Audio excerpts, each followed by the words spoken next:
Welcome everyone to the Black Man in Islam conference presented by the Ministry to Muslims. I am your host, Kevin Briggins, Managing Director for the Center for Biblical Unity.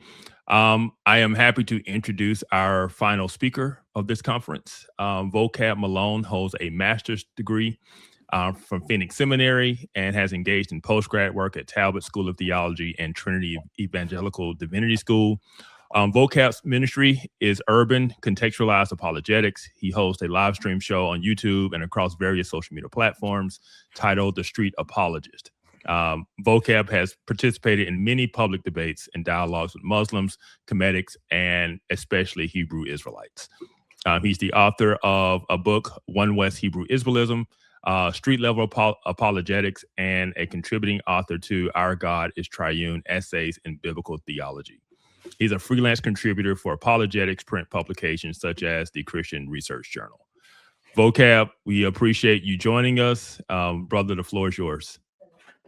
Hey, Kevin, great to meet you. I think I know one reason I liked you right when I heard you. You like 90s hip hop. Absolutely. All right. A man of taste and discernment, I see. Well, next time we do this, you got to put me after the brother. How do you say it's not AO? How do you pronounce the name? You got to put me after him. I mean, before him, because I don't like going after someone who just killed it. High standard you set in here. Well, seriously, but everyone did great, and I've enjoyed all the presentations. And what I'm going to do now is go through some oppression and bigotry within Islamic history. And it's kind of like that's what we've all been doing in a sense, right? I just have a less cool title, I suppose. But it's a sort of a scattering of various things that are mainly lesser known. So there's some things you'll see right away when you get into this topic.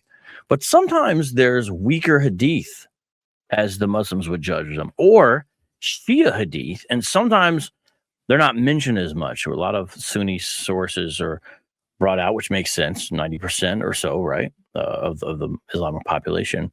But I want to show some things within Shia sources and some hadith that are considered weaker, although I challenge these hadith sciences, really. It's very arbitrary the way a lot of it's done. And I'm going to show some of these things. Mainly, if you said, what is your presentation vocab? Of like a bunch of racist quotes. That's kind of what the presentation is. And so let's get into it. Thank you. Appreciate it. Perfect timing. Wow, look at that. Now, when you talk about Black Muslims in the United States, the Pluralism Project, something Harvard does, says that Black Americans make up about 20% of the total of the Muslim population in the United States today. Obviously, that's significant, right? Higher than the 12 or 13% of the total U.S. population that Black Americans are usually projected to be. And so you have what you might consider somewhat of an overrepresentation there. And we've talked about some of the reasons why that happens today. There's a white scholar, Dr. Jonathan Brown, who covers a lot of the issues related to slavery and Islam and Blackness, as you can see. He's actually a Muslim, he says. He's a professor at Georgetown, and he does a lot of these because he's written on a lot of it. Now, he's a legitimate scholar, absolutely.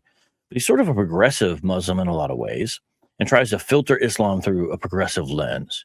And in doing so, acts as a sort of apologist for things that have happened in Islamic history. But I don't consider him a liar or a fraud. He does good work. He brings a lot of sources out. And if you're a scholar, there's a certain level of honesty and forthrightness you have to really do it. Oh, I like that. That's not bad. And so you learn a lot reading or listening to him just because of his amount of knowledge that he brings forward. Here's something he said that I found interesting. This is just one quote in regards to the whole concept of anti-Blackness. This is Dr. Jonathan Brown. There is no denying the anti-Black sentiment is rampant among many Muslims. Now, he is more talking about in the Islamic world. Now, he's going to say what a lot of Muslims would say, which is this is out of line with the Prophet's model to us. This is out of step with his character and what true Islam is. I think if we say that in regards to biblical Christianity, if we were going to say the same thing, we are absolutely right. It's out of step to be a bigot. Out of step. I mean, actually, it's directly in the New Testament. In Islam, it is not so clear if it is really out of step to be anti-black, or at least to look at black folks as lesser than. And not only that, to have all kinds of fear of all kinds of others, as we're going to see as we get into this. It's just usually black folks catch the worst end of it in regards to Islam. But this is what he says, and he even brings up a contemporary example that many of you know. It's seen in the deplorable habit of some Arabs. I wonder if it's some, many, most, some Arabs to refer to black people as abid, slaves. This is indefensible. Well, I agree it's indefensible, but I don't know if it's really indefensible if you look at the Islamic sources. Now, he does a lot of these panels, Zoom things. This is with some Muslims in London, I believe. And that's actually his book, Islam and Blackness. I've read it. You actually will learn a lot. You'll see him defend certain things or try to defend it, but you still learn a lot just because he is doing scholarship. I encourage you guys, if you want to see a perspective of how a Muslim wants to defend these things from a scholastic level, check this out. It'll give you a good idea because he's really cutting edge. He's not the only one on it, but he's cutting edge in how he really does this according to the rigor, in a sense, of modern scholarship, you might say. But kind of flipping around a little bit, another book I'd recommend for a different reason. This is two different editions of it. Ephraim Karsh, Islamic Imperialism. Islamic Imperialism. Now the edition I have is a different color. Got Bin Laden playing peekaboo down here at the bottom.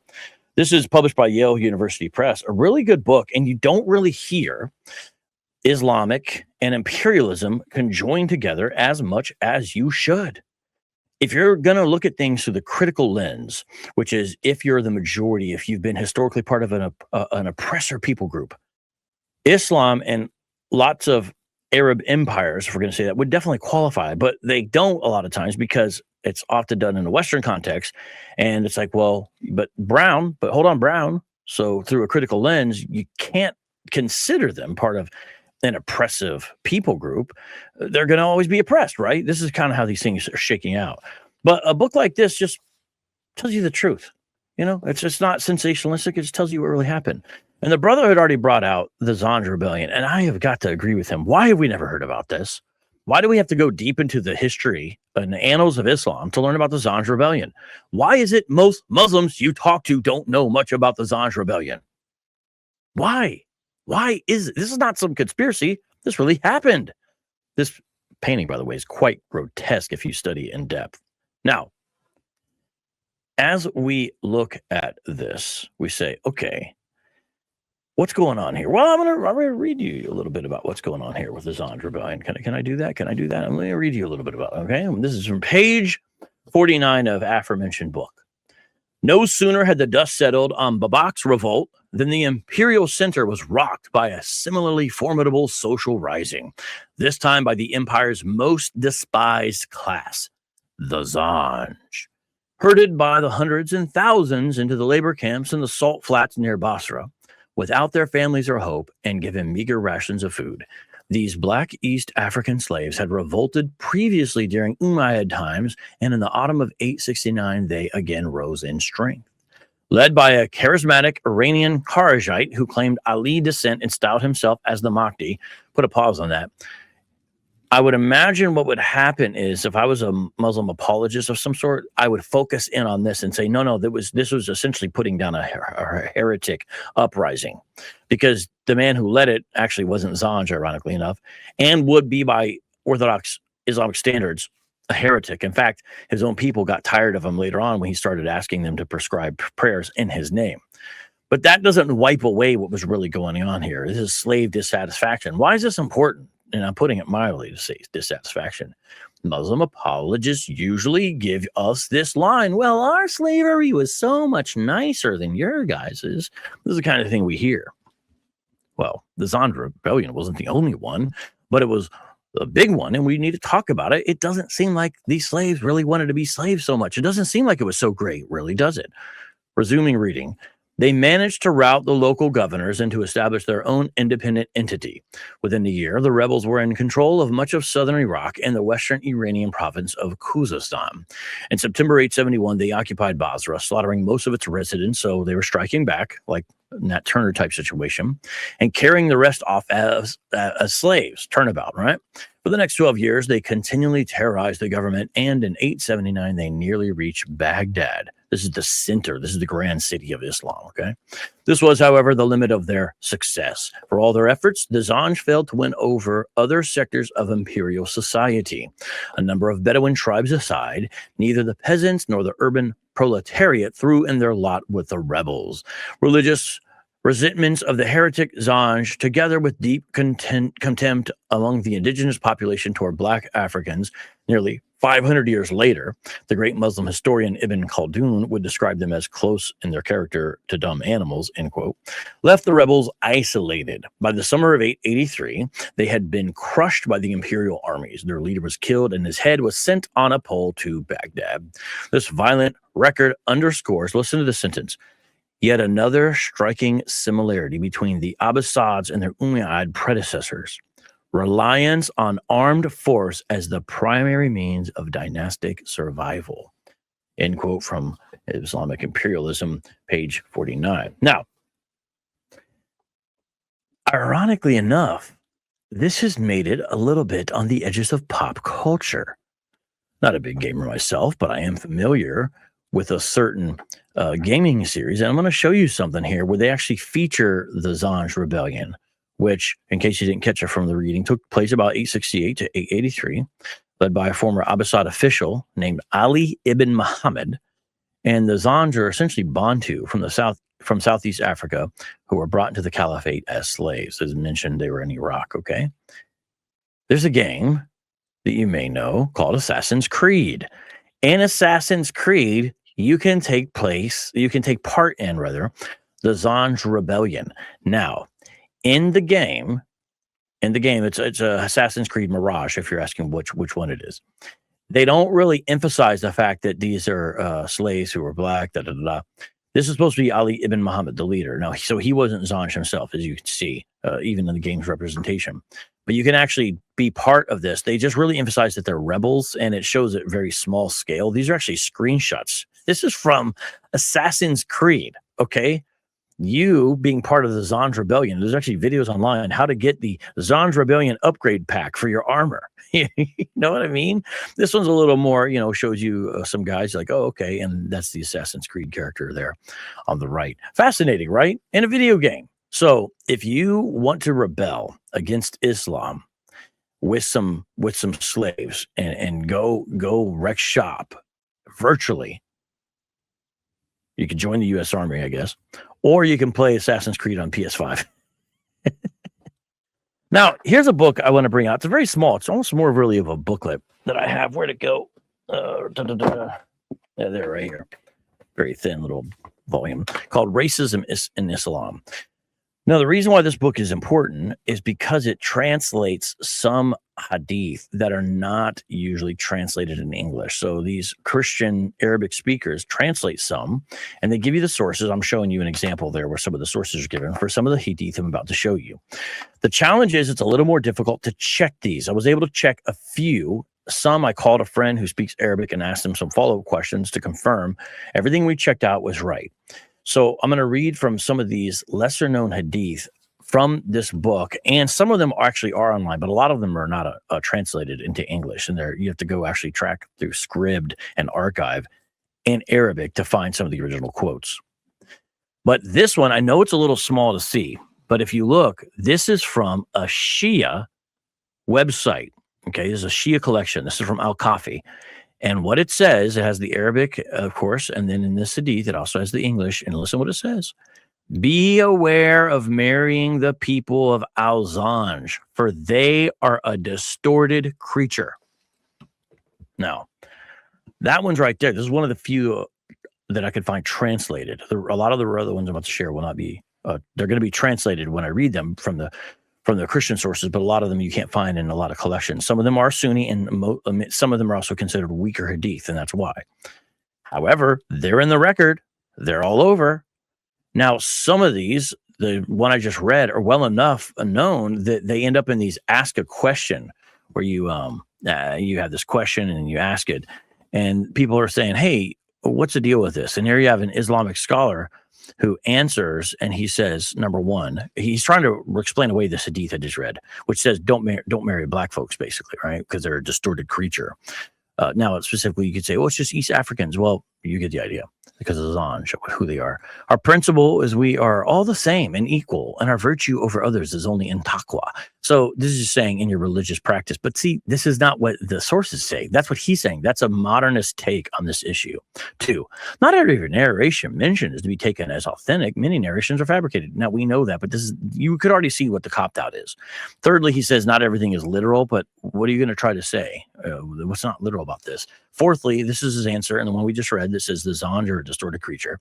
There are narrations about the people of Kufa or the people of Esfahani and not loving the Ahlul Bayat.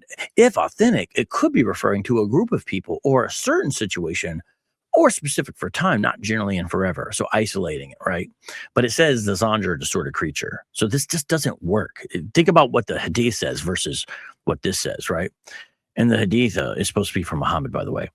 The word Zinj, Zanj, has numerous meanings and does not only mean black people. In principle, our Islamic values condemn such an attitude and is categorically rejected. Therefore, it must be referring to something else other than what is commonly taken as its meaning. The fifth one is, to me, the most ludicrous. He says, well, it could be something else. Doesn't tell us what other word it could mean, right? But just since we know Muhammad is so loving it, it must be something else. This is a scholar. So you get a flavor of how these are answered. Now, let me show you a similar one. This one is narrated by Aisha and Anas ibn Malik. So you see, there's the chain already, the beginning of the hadith chain. Listen to what it says. Seek to marry and give in marriage the competent, and be careful in choosing mates for your offspring, and beware of marrying the Zanj, for he is a distorted creature. This is classified as weak, yet it's in 23 references. Some of them are on the screen listed. Similar, listen to this one. This is actually even more hard when you think about it. Listen to this. This is where Muhammad basically says, if you're a faithful Muslim, you won't marry a black person. Whoever believes in Allah on the last day, let him not participate in the lineage of the Zanj. That's from Al-Tajani, source on the screen. Okay, and remember, the Zanj are black-skinned African people.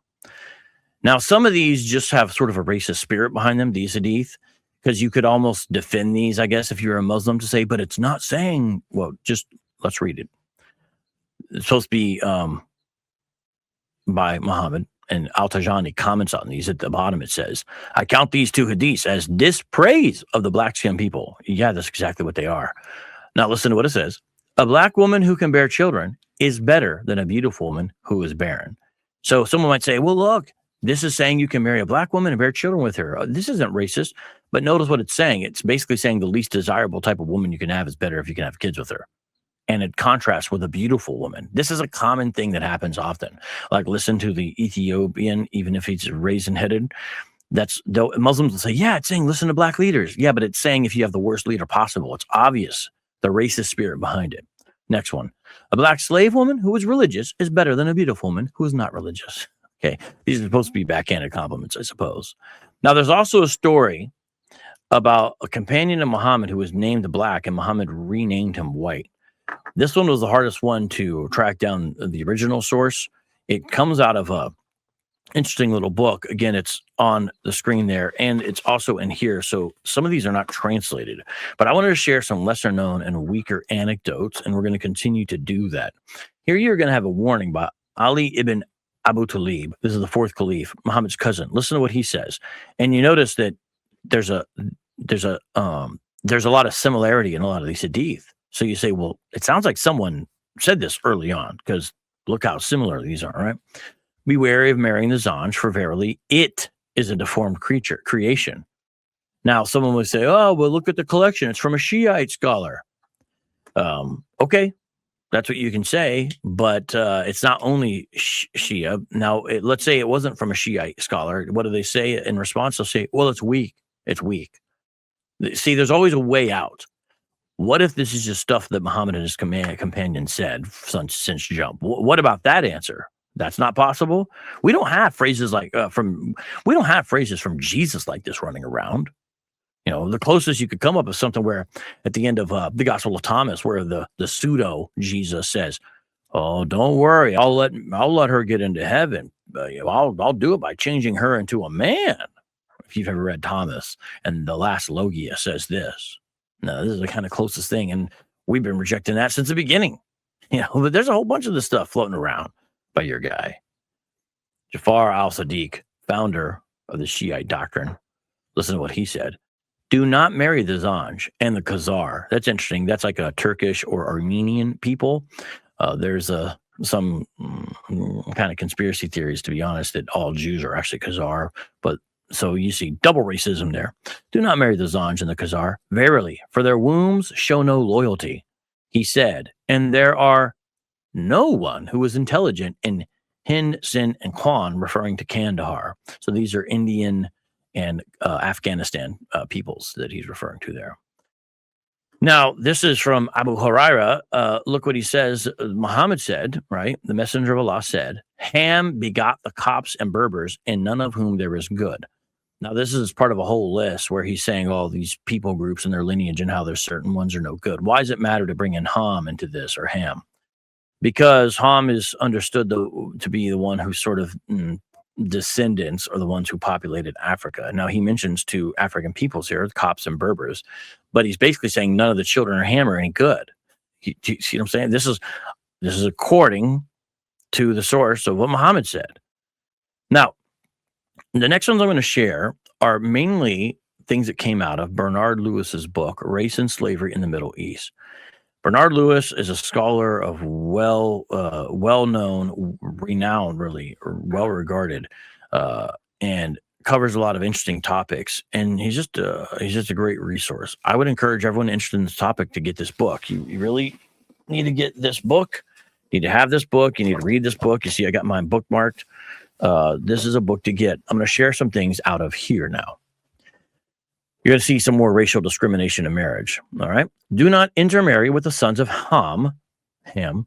So again, don't marry folks who are black. It's not just Zanj here. All right. For they are distorted among God's creatures apart from Ibn Aqua.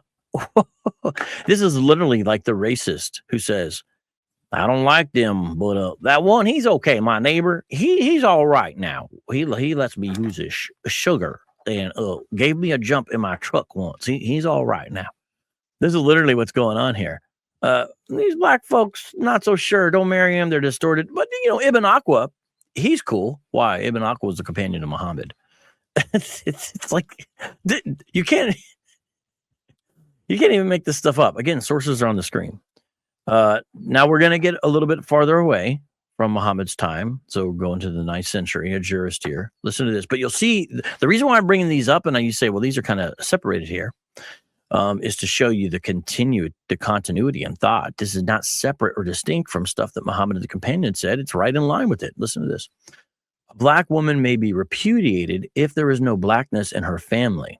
Likewise, a scald-headed, because such things are covered by kinship. I misspelled kinship there. I didn't know. My bad when I was typing. Okay, this is kind of confusing at first, but you got to keep some things in mind. And Bernard Lewis brings out the commentary on this as well.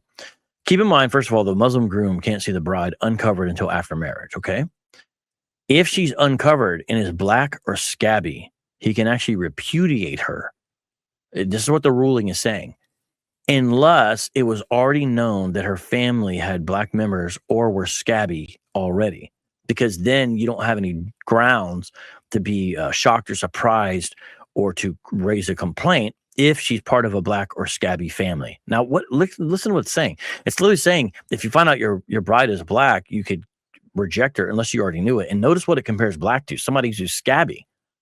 Do you see what I'm saying? Like, this is what's going on, man.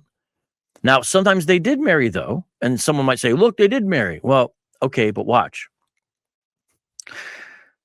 Again, source on the screen. This is a Qadi of Mecca. This Zubair died 870, and he told this anecdote. This is wild, man. This anecdote made me laugh in a kind of a dark, sad way. Listen to this. A woman came to Ibn al-Zubair to complain about her husband, all right, who she claimed was sleeping with her maidservant. So a woman comes to complain, says, hey, my husband's sleeping with a maidservant. Now, listen, he's going to investigate this as sort of a judge in the matter, right? Ibn al-Zubair summoned the man and questioned him about his wife's complaint. Listen to the man's response. He replied, "She is black, and her maidservant is black, and my eyesight is weak. When night falls, I grab whichever is nearest to me." Bruh. Bruh. What is this, bruh? That's his excuse. The whole thing is replete with problems. But yeah. Oh, Islam. Oh, Islam. Now, when there was offspring, notice, by the way, you got black wife, but black maidservant. Apparently, this guy's saying, I can't tell them apart in the dark. That's literally what he's saying. He said, grab whoever's nearest to me. Ay, ay, ay. There's a stigma attached to African ancestry, commonly in Islam. And as Bernard Lewis brings out, many stories are told of people with an African mother or grandmother with a dark complexion who are subject to insult, humiliation. And he gives an example here. This is a little like a diss rap that apparently would be given. Listen to this. Your father is your father and you are his son. Miserable little son and miserable father. Your mother is a short-necked black woman with fingers like dung beetles.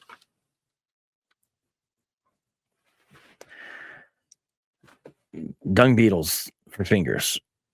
Like, so the ultimate diss is like to say your mom is a short-necked black woman with fingers like dung beetles. It's also a way to say your mom basically is a slave, because even to this present day in North Africa, a man with Negroid features, even of the highest social status, is sometimes described as Oud Kadim, which means the son of a slave woman. And in the midst of all this, you have some African poets. A famous one, Suhaim, he was sort of ambivalent about Islam. And I know I'm mispronouncing a lot of these names. I apologize. I'm doing my best. It's on the screen, so you don't have to rely upon my dumb tongue. Listen what he said. Though I am black of color, my character is white.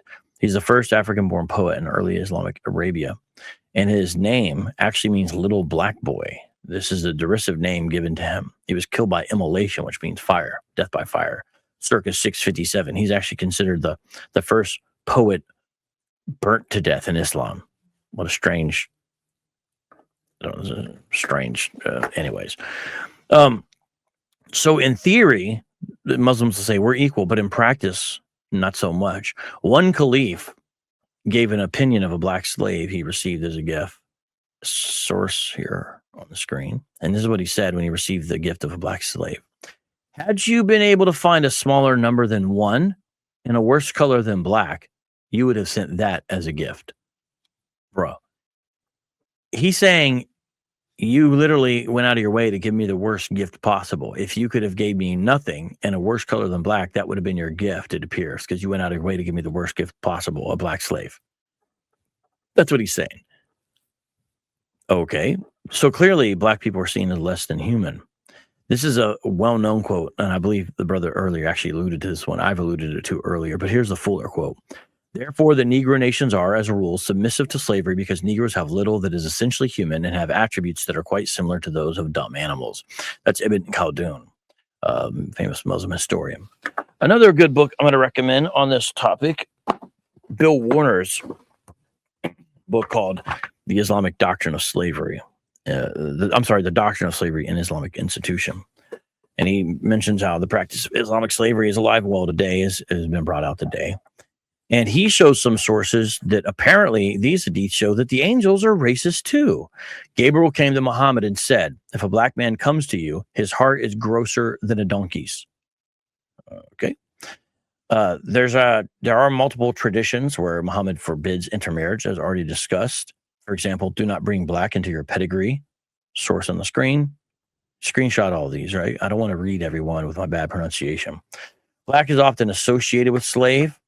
The bit said, this is one of Muhammad's men, it is your folly to fight the apostle, for Allah's army is bound, I left out the end, sorry about another typo there, to disgrace you. We brought them to the pit. Hell was their meeting place. We collected them there, black slaves, men of no descent. That's how black slaves are described, as men of no descent. Now, the next one I'm going to share is a little bit different. It's just to show sort of, because you might think, oh, well, so there's a pan-Arab or pan-Muslim alliance together sort of against black by Muslims. Not so much. Nasser, Egyptian president, really dictator, was they kind of put hopes on him back like in the 50s that he could be a guy to unite everybody. But he wasn't fond of the Arab world or the world around him of Muslims. Listen to this quote from him. This is something else right here. Iraqis are savage. The Lebanese venal and morally degenerate. Okay. The Saudis dirty. The Yemenis hopelessly backward and stupid. And the Syrians irresponsible, unreliable, and treacherous. That's something else. And I'm trying to see. I got the full source for you for that, but I'll give it to you later. It's in the bottom of my notes, and I don't have access to it right now. Two of the books I want to recommend are Ronald Segal's Islam's Black Slaves. I have one with a different cover here, but History of Africa's Other Black Diaspora. It's a good book to get. And missionary and pastor preacher Peter Hammond, his book, my cover is somewhat different than the one on the screen. Slavery, Terror, and Islam, The Historical Roots of Contemporary Threat. That's a good book as well, and he's got a lot of up close and personal views of it. Okay, so now we're going to look at some quotes from Islamic history. This is sort of the timeline of where we're going to go through. And so some of these folks, every one of these people I'm going to mention are important or significant. Some are Shia, and you'll see sometimes people saying, oh, well, that doesn't count. That doesn't work. Oh, you want the Bernard Lewis quotes? All right, I'll try to do that, Greg. I see your comment there. That's a good idea. Let me try to I might have to grab that. I got it over here on the side. But first, let me get to these and see if I can. All right, Al-Jahaz, you see the dates on the screen. Here's what he says. And notice how, again, similar these are. I think the gentleman brought this one up earlier, actually. We know that the Zanj are the least intelligent and the least discerning of mankind and the least capable of understanding the consequences of actions. Another one by him. They, and here he's talking about, listen to this. They maintain that eloquence is prized by all people at all times. Even the Zanj, despite their dimness, their boundless stupidity, their obtuseness, their crude perceptions, and their evil dispositions, make long speeches. Oh my goodness. He's saying that even the worst, the least human people around that we can imagine, and look how he just derides them, boundless stupidity. I mean, that's a whole nother level. Even they, to a certain extent, prize eloquence, is what he's saying. Al-Jahaz, like the crow among mankind are the Zanj, for they are the worst of men and the most vicious of creatures in character and temperament. Ibn Khatayaba is from Iraq. Blacks are ugly and misshapen because they live in a hot country. This is a common thing given where you'll see like this idea of like the climate is responsible for the misfortunes of the people. Here's a medieval Muslim geographer. Of the neighbors of the Buja, Makdisi had heard that there is no marriage among them.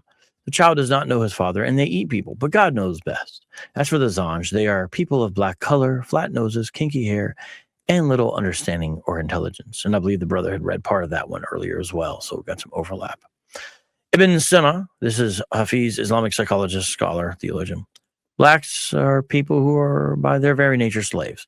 Now, the brackets are because the subject is not supplied in the particular sentence, but that's the subject under consideration. So it's put in there for context. You understand who's being talked about there.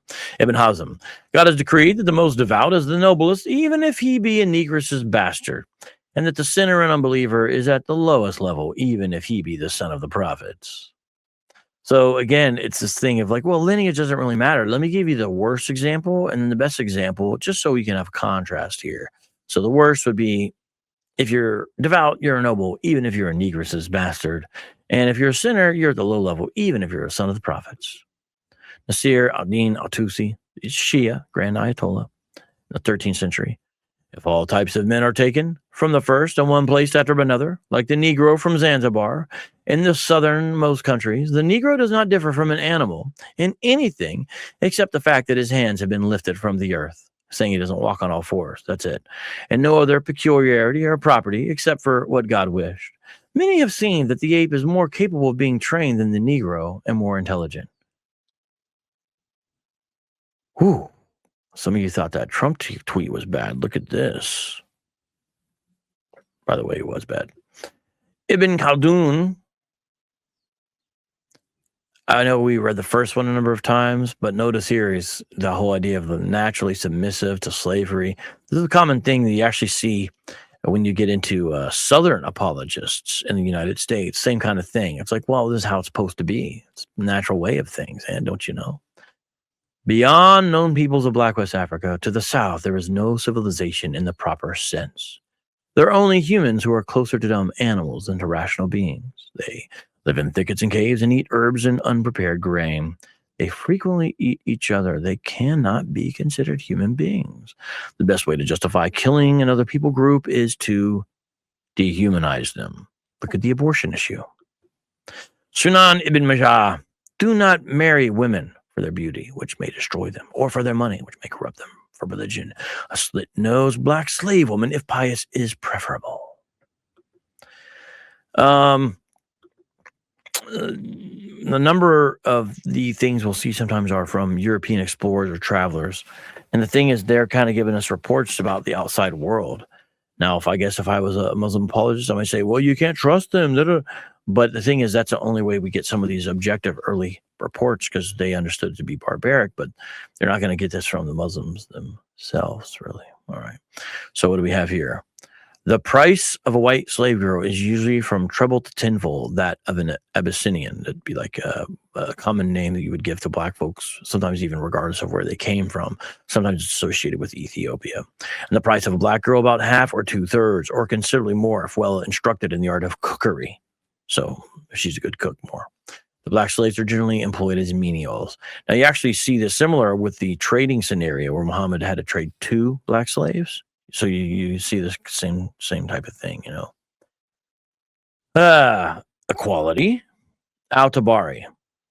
Because I want to kind of end some of this, which is showing how there's an Arab-centric element to a lot of this, and it doesn't go away. It's just muted in the modern era sometimes, at least in certain settings. Arabs are the most noble people in lineage, the most prominent, and the best in deeds. We were the first to respond to the call of the Prophet. We are Allah's helpers and the viziers of his messenger. We fight people until they believe in Allah. Yeah, you do. He who believes in Allah and his messenger has protected his life and possessions from us. As for one who disbelieves, we will fight him forever on Allah's cause. Killing him. I can't even. Killing him is a small matter to us. Yep. And you ask yourself, do you really think this attitude has disappeared? No, of course not. Ibn Taymiyyah. A man married a maid slave who bore him a child. Would that child be free, or would he be an own slave? Her child, whom she bore from him, would be the property of her master according to all the imams, because the child follows the status of the mother in freedom or slavery. If the child is not of the race of Arabs, then he is definitely a known slave according to the scholars. But the scholars disputed his status among themselves if he was from the Arabs, whether he must be enslaved or not, because when Aisha had a maid slave who was an Arab, Muhammad said to Aisha, set this maid free because she is from the children of Ishmael. Notice the favoritism there. So if you've seen Django Unchained, not saying you should, but honestly, this is a little crude, but black Muslims defending Muhammad and all these historical abuses is a little bit like Samuel Jackson's character and Leonardo DiCaprio's character in Django Unchained. And then they end up like that. Oh, man. I did something else there. All right, that is the end of my presentation on my end. Again, I really want to compliment all the other presenters. Great work, amazing stuff. Very well organized. Mine felt like it was a little more all over.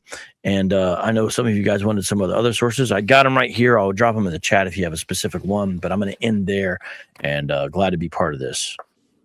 Hey, brother, that was good. And that last example was spot on. It really was. A little crude, like you said, but it was helpful in getting the imagery across of exactly what's going on. And I'm thankful for you and all the other speakers who've kind of really laid this out that a lot of people just didn't know in terms of how blacks were treated, are treated, and were viewed and are still viewed within the Muslim world. And so I appreciate it. Thank you. Well, stick around and we're going to jump into our panel discussion. Awesome.